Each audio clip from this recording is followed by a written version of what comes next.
Flathead fishing, how to rig a live mullet. G'day fellow fishers, my name's Roger Osborne. I'm just down by the lake having a fish. I think I've got one on my line here. I've thrown out some live mullet for flathead. We've been doing so much flathead fishing these past few weeks. There's so many around and some huge crocs out there. Let me know in the comments if you've been experiencing the same. Now I've got a free download for you later on in the video with specific instructions to help you with your fishing. So make sure that you stick around for that. If you see anything in this video that you want to buy, links and details are in the description. Every bit helps fund the content that I'm bringing you, so it's much appreciated when you can use the links. And if you haven't yet checked it out, head on over to rogersfishing.com, Australia's newest online fishing community. Rogers Fishing is packed with a huge, ever-growing resource of step-by-step courses, instructional videos, live question and answer sessions with me, and loads more. Whether you're an absolute beginner or have been fishing for decades, there's something for everybody. If you haven't already, hit that like button, subscribe, and let me know in the comments what you think.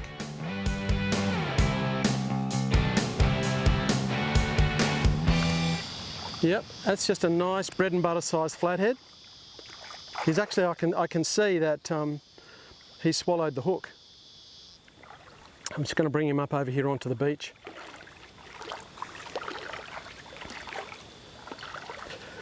Look at that. They're just such a beautiful fish. I love looking at them. I estimate that guy to be about 40, maybe 44 centimetres, 45. By eye, I'm reasonably accurate. Actually, something's actually had a go at him. Amazing. So I'm going to pull this guy up. Okay, so what I'm going to do is I'm actually going to take the hook out of this guy because it'll be good to show you. I can see he swallowed it. Now I'm just going to put this rod down. I use a 5/0 suicide hook, which possibly sounds a bit big to some of you, but this flathead, which is about 45 centimetres, which is just a beautiful eating size flathead, has completely swallowed the 5/0 hook. They have quite a big mouth, the old flathead. So I'm gonna, actually, because you've got to watch the spikes of these things, I'm grabbing him around the neck. And what I'm gonna do is I'm actually gonna put my finger right through there, like that. And then that's a really, really solid grip to hold a flathead. So I'm actually going to break his neck. Actually, I can see the hook in there. Do you want to have a look? Have a look. You can see that hook. You can see that 5/0 right down his throat. I'm just going to reverse it. See, I've got the hook now, and I'm going to poke it back up through and out of his mouth. There you go, but now I think I might break his neck now, put him out of his misery, because, anyway, so first of all I'll show you the rig I've used here. I'm just fishing on the edge of the lake. That's actually a 5/0 wasabi suicide hook. And you saw how easily this flathead swallowed that hook, and it's only a moderate size flathead. I have a leader of approximately 30 centimetres to a swivel. I've got a little bit of a ball sinker. It's a reasonable size one because where I'm fishing off the edge of the lake here, I've got to cast it out a little way to get over the drop off because there's some weed banks on the edge of the lake and I need to get my bait out beyond the weed banks. So this is pretty much a standard rig for fishing for flathead in a lake. Just a running sinker onto a swivel, and I've got the size 5/0 hook. So now I'm going to pick this fella up because I'm going to eat him. I'm going to make some flathead fish tacos with mango salsa. Oh yeah, very good. Actually, I'm going to do a video on that.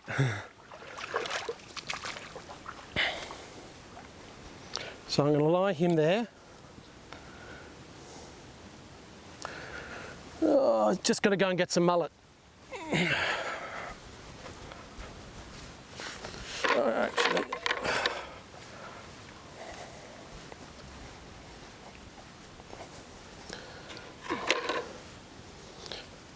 just got some yabbies.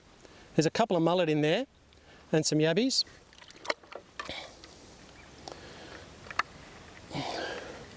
Now I'm going to teach you, there's a couple of ways that you can rig a live mullet.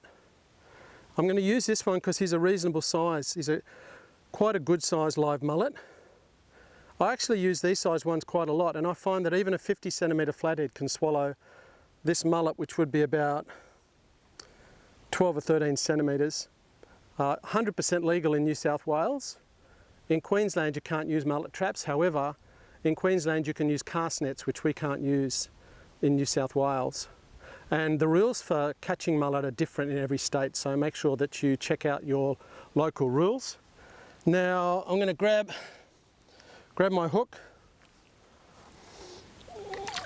So this is the hook that I just caught that flathead on. You can see my suicide now. When you look at a mullet, this is the first way you can do it. You can see this kind of middle dorsal fin and then another one back here before you get to the tail. I normally hook the mullet in between these two fins. Now it's really important that you don't put the hook in the mullet's backbone. If I was to put the hook here into the backbone of the mullet, I would kill it. So I have to put the hook halfway between its backbone and the top of the fish. So technically I'm going to place the hook about there. If I put the hook through the mullet there, I won't kill it. Normally it's good to sort of move a couple of scales because sometimes it's hard for the hook to penetrate. So I've removed a couple of scales, then I'm just going to use my thumb and hook that mullet through like that. You can see that guy. I'm actually going to put him in the water so you can see how he goes when I put him in the water.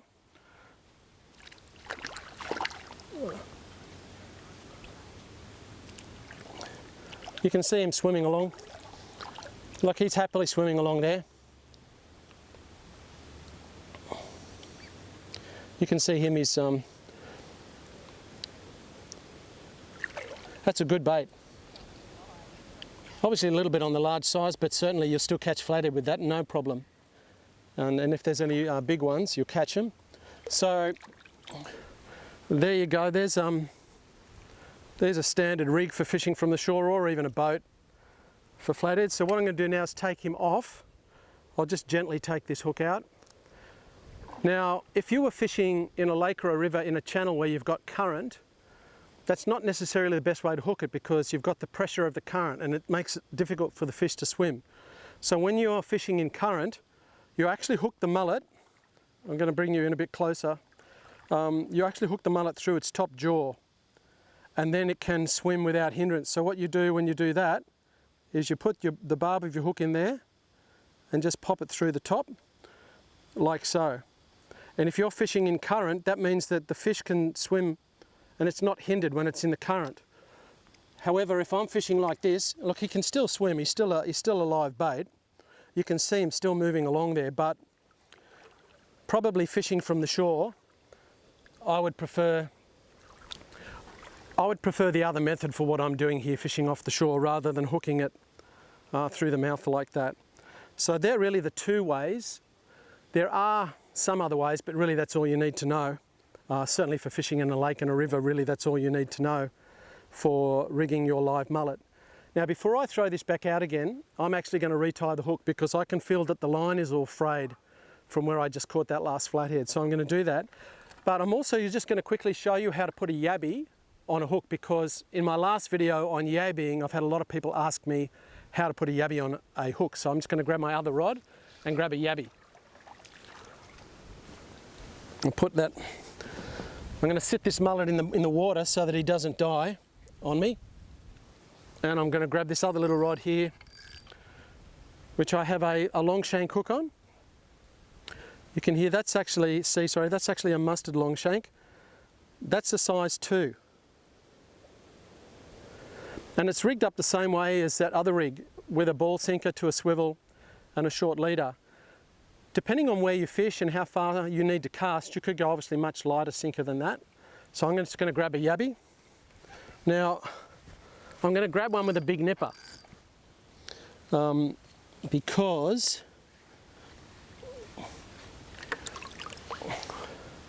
you don't have to be too concerned.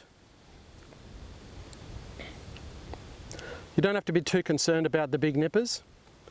Certainly if that nipper grabs a hold of you, it's going to hurt. But if you actually pick them up by the nipper, it's no problem. And usually a lot of people will just remove the nipper when they put the yabby on the hook. Otherwise it's just too difficult, it's too fiddly, you'll end up getting bitten and just, it'd be really bad. So you just chuck that nipper in the water as burley.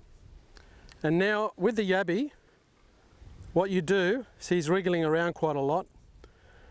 With my long shank hook, I'm going to put it in his tail. You can see I've just put it in his tail, and all I'm doing is I'm threading, sorry I've just got to hold him, he's wriggling around a bit.